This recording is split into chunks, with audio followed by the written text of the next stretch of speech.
Chennai Broadway Asirvathapuram பகுதியில் சென்னை குடிநீர் மற்றும் கழிவுநீர் அகற்று வாரியம் சார்பில் பம்பிங் ஸ்டேஷன் அமைக்கும் திட்ட துவக்க விழாவிற்கு அமைச்சர் சேகர் பாபு வருகை தந்தபோது பொதுமக்கள் எதிர்ப்பு தெரிவித்து முழக்கங்களை எழுப்பினர்.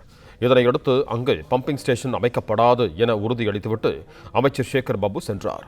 இது தொடர்பான கூடுதல் விவரங்களோடு இணைகிறார் எமது செய்தியாளர் வினேஷ் சரவணன். வணக்கம் வினேஷ், உங்களிடம் இருக்கும் தகவல்களை பகிர்ந்து கொள்ளுங்கள்.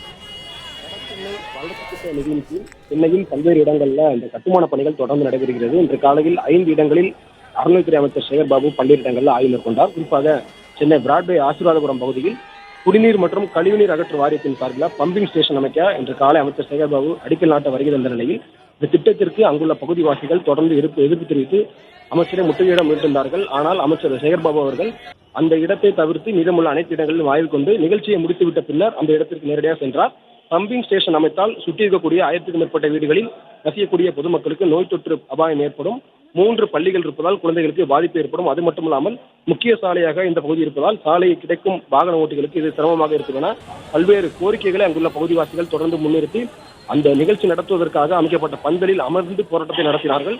திட்டத்தை பற்றி எந்த ஒரு தகவலையும் பொதுமக்களுக்கு தெரிவிக்கவில்லை.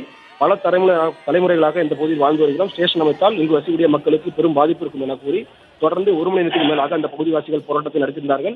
அதுக்கு பிறகாக அந்த இடத்திற்கு வந்த அமைச்சர் சேகர் பாபு அவர்கள் பொதுமக்களுக்கு விருப்பமில்லை என்றால் இந்த இடத்தில் புதிய கழிவுநீர் சுத்திகரிப்பு நிலையம் அமைக்கப்படாது, உங்களுக்கு விருப்பமில்லை என்றால் என்னிடம் தெரிவிக்க வேண்டியதானே என்று பொதுமக்களுடைய கோரிக்கைகளை கேட்டிருந்தார். அதற்கு பிறகு பொதுமக்களுடைய கோரிக்கைகளை ஏற்றவாறு இந்த பகுதியில் பம்பிங் ஸ்டேஷன் அமைக்கப்படாது, அதற்கு மாற்றாக மீதம் ஒரு இடத்தை தேர்வு செய்து அந்த இடத்தில் கட்டுமான பணிகளை தொடங்க அறிவுறுத்தியிருக்கிறோம் என அமைச்சர் சேகர் பாபு அவர்கள் உறுதி அளித்ததன் பேரில் அந்த இடத்தில் போராட்டம் கைவிடப்பட்டது. அதற்கு பிறகாக உள்ள பகுதிவாசிகள் கடலில் சென்றிருந்தார்கள்.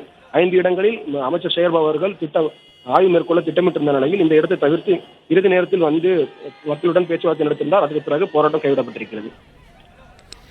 நன்றி வினேஷ், உங்கள் தகவல்களுக்கு.